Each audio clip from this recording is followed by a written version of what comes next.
doing? Those aren't Qur'ans, are they? No. You're not going to burn these books, are you? Well, the thought had crossed my mind. No! Don't burn these books. Books are filled with valuable information. Here, let me randomly pick one and open to a random page. Uthman sent to every Muslim province one copy of what they had copied and ordered that all the other Quranic materials, whether written in fragmentary manuscripts or whole copies, be burnt. Let me see that. Uthman ordered that all other Quranic materials be burnt. So there's already been a Burn the Quran Day. But why, Nabeel? I don't know, David. Perhaps one of these other books that are filled with valuable information can help. It's a good thing you didn't burn them. Let's take a look at one at random. Oh, here's one. Sahih Muslim. Abu Musa al-Ash'ari sent for the reciters of Basra. They came to him and they were 300 in number. They recited the Quran and he said, "You are the best among the inhabitants of Basra, for you are the reciters among them. So continue to recite it. But bear in mind that your reciting for a long time may not harden your hearts, as were hardened the hearts of those before you." Good. Wow, it says they had their hearts hardened. Well, what happened next? Let's keep reading and find out. We used to recite a surah which resembled in length and severity to Surah Barat. I have, however, forgotten it, with the exception of this, which I remember out of it. If there were 2 valleys full of riches for the son of Adam, he would long for a 3rd valley, and nothing would fill the stomach of the son of Adam but dust. And we used to recite a surah which resembled one of the surahs of Musabihat, and I have forgotten it.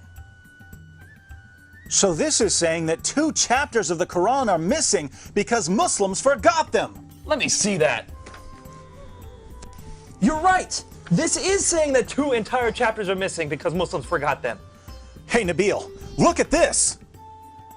Ubay was the best of us in the recitation of the Quran, yet we leave some of what he recites. Ubay says, "I have taken it from the mouth of Allah's messenger and will not leave it for anything whatever." Wasn't Ubay the best reciter of the Quran? Yes! And wasn't he one of the best 4 teachers of the Quran? Yes! But he says stuff in his Quran that is not in this Quran. Let me pick a random verse from this Quran and read it. Surah 33, verse 6. The Prophet is closer to the believers than their own selves, and his wives are their mothers. Oh look, here's a footnote. In some qira'as, like that of Ubay ibn Ka'b, occur also the words, "and he is a father of them." So Ubay, one of Muhammad's top teachers of the Quran, had words in his Quran that aren't in this Quran.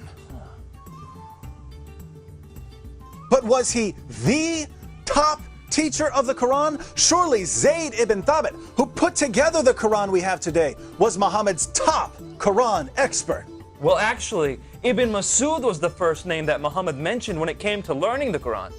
You know, surely one of these books would have something about him. Oh, look, here it is.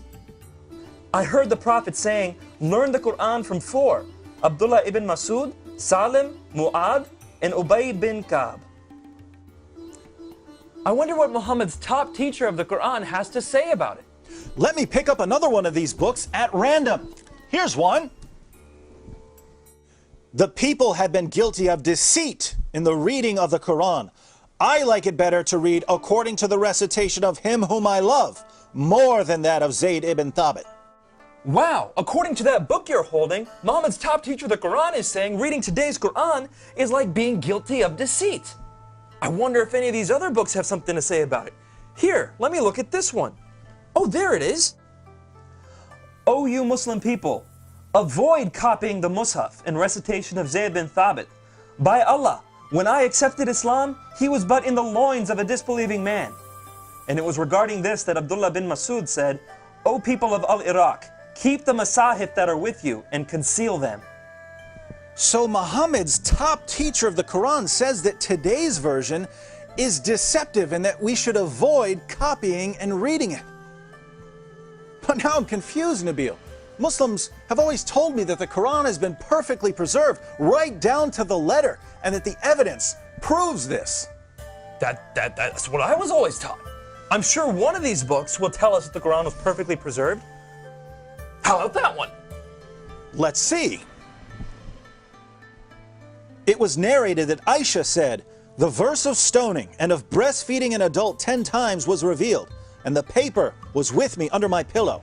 When the messenger of Allah died, we were preoccupied with his death, and a tame sheep came in and ate it?"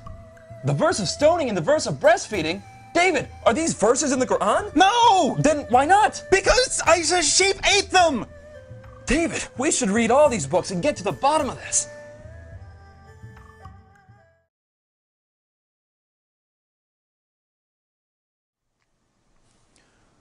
So let me see if I've got this right.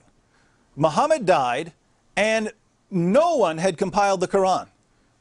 The people who had memorized large sections of the Quran were sent into battle by Abu Bakr, and they were slaughtered. Muslims lost a ton of the Quran that day. Abu Bakr didn't want to lose any more, and so he had Zayd ibn Thabit put together what was left and compiled it into a manuscript. And soon thereafter, people started compiling their own manuscripts, and large disputes began to happen over what should be included in the Quran. Ibn Masud had only 111 chapters in his Quran, while Ubay ibn Ka'b had 116 chapters. And Zayd, who compiled today's Quran, only had 114 chapters. According to Muslim sources, entire chapters of the Quran were lost. Large sections of chapters have been lost. Individual verses have been lost. And in the end, Uthman put together what he could, put out his own official version of the Quran, and burned all of the evidence. Wow. Sure, I'm glad that no one burned this evidence. Nabeel, let's agree that we're never going to burn any book, no matter how much we disagree with it. Yes.